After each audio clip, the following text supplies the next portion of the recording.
Tom Swarbrick on LBC. Listen on your smart speaker. Just say, play LBC.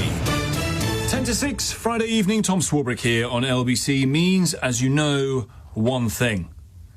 Political meltdown in the UK much this week?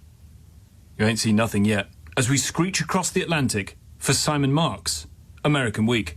Tom, it is possible that when the history of this unprecedented era in the US is written, the week that is wrapping up will be viewed as the beginning of the end for the Teflon Don's capacity to beguile Americans with his nonsense. Only possible, mind, but the week was so bad for President Trump that as early as Monday, his White House was sending an email to Republican supporters urging them not to panic.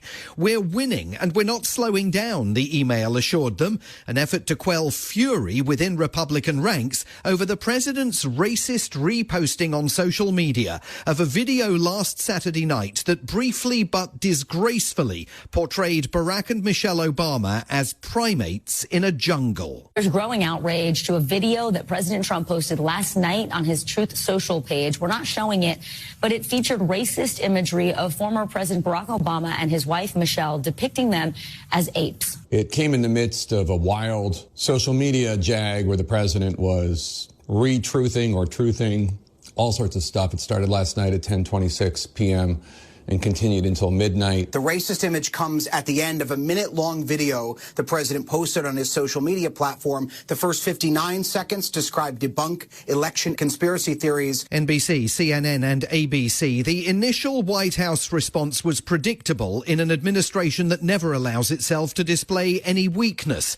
White House Press Secretary Caroline Leavitt dismissed the anger as fake outrage, except the outrage was real, and it was coming from, among others, Tim Scott of South Carolina, the only African-American Republican in the Senate. He described the posting as the most racist thing I've seen out of this White House, which was an interesting turn of phrase, suggesting that he'd seen plenty of other racist things emanating from the Trump administration. As Sunday wore on, the number of Republicans demanding a Trump apology mushroomed, many of them lawmakers vulnerable in November's midterm elections and fearful that the president had just done them in. I didn't see it. I looked at the first part, and it was really about voter fraud and the machines, how crooked it is, how disgusting it is. Then I gave it to the people. Generally, they look at the whole thing, but I guess somebody didn't, and we took it down as soon as we found out about it. That is completely untrue. They took it down around 12 hours after it was first posted and long after the White House engaged in a collective shrug of the shoulders and said it was no big deal. From the president, there has, of course, been no apology. The video itself has a history. It first came to the public's attention last October when a local branch of the Republican Party in Kentucky posted the full-length animation which portrays President Trump as king of the jungle. The racist depiction of the Obamas caused such consternation then that they pulled it down and the head of the local party apologized. So the video has form and Democrats were quick to pounce after the president reposted it.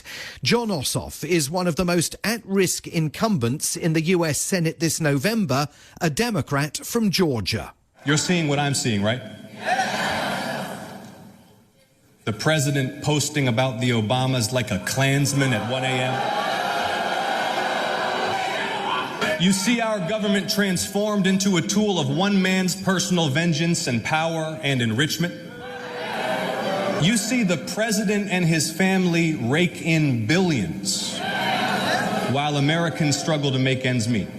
And the senator wasn't the only one this week drawing the connection between the various shameful aspects of the president's conduct. There is sadly no American equivalent of LBC that serves as a place where callers of any political persuasion can express their views. But the cable public affairs channel C-SPAN on its morning programme comes the closest. It's a sign of how polarised America is these days that Democrats, Republicans and independents are required to call in on separate phone numbers. They can't share just one, apparently. So the morning after the racist meme appeared, John in New Mexico called the Republican line. He had seen enough. Voted for the president, supported him, but I really want to apologize. I mean, I'm looking at this awful picture of the Obamas. What an embarrassment to our country. All this man does is tell lies. He is not worthy of the presidency. He takes bribes blatantly, and now he's being a racist blatantly. They were supposed to deport the dangerous criminals.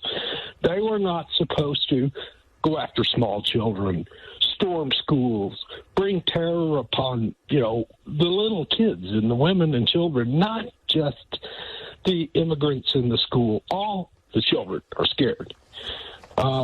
This is not a decent man. The sound of the Trump coalition cracking, the penny finally dropping. And so in Minneapolis this week, a once unthinkable U-turn. I have proposed, and President Trump has concurred, that this surge operation conclude. A significant drawdown has already been underway this week and will continue to the next week. Tom Homan, the president's border czar, sent to Minneapolis to clean up the mess caused by the unconstrained masked thugs who brought terror to the city's streets as they rounded people up for possible deportation and who, of course, killed 2 American citizens in the process, even though they were doing nothing illegal. Mr. Homan suggested the president's retreating paramilitaries will soon find themselves deployed elsewhere. We have a lot of work to do across this country to remove public safety risk who shouldn't even be in this country, and to deliver on President Trump's promise for strong border security and mass deportation.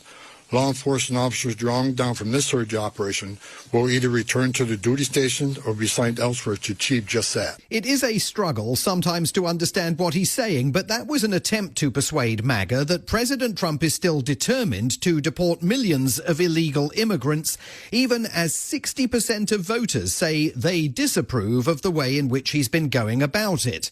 Speaking of polls, let's pause briefly to note that this was the week when the Gallup organization announced that after 90 years of tracking whether Americans approve or disapprove of a president's performance, they're going to stop asking the question.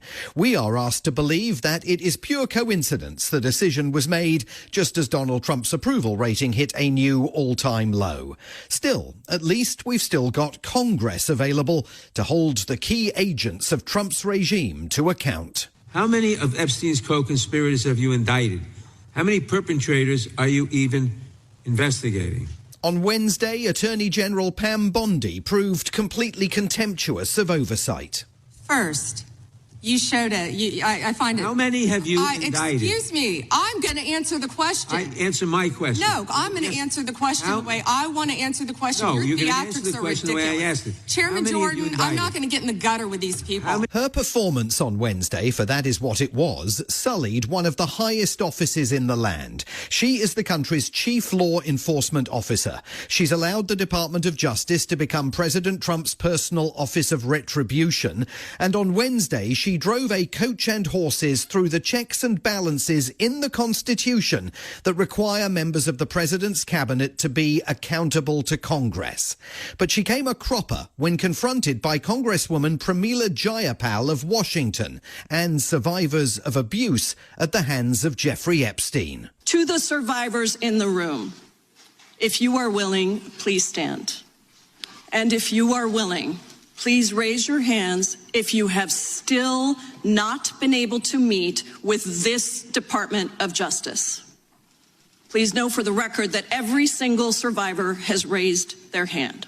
Attorney General Bondi, will you turn to them now and apologize for what your Department of Justice has put them through? Congresswoman, you sat before Merrick Garland sat in this chair twice. Attorney General Bondi. No, can I finish my answer? No, this is not about anybody that came before you. It is about you taking responsibility for your Department of Justice and the harm that it has done to the survivors who are standing right behind you and are waiting for you to turn to them and apologize. I'm not going to get in the gutter for her theatrics. The country's abiding image of that moment is a still from NBC. It shows the Epstein survivors with their hands raised, the Attorney General ignoring them with a look of haughty disdain. By the end of the day, several prominent figures in Trump's Make America Great Again movement were calling for her to be fired or to resign.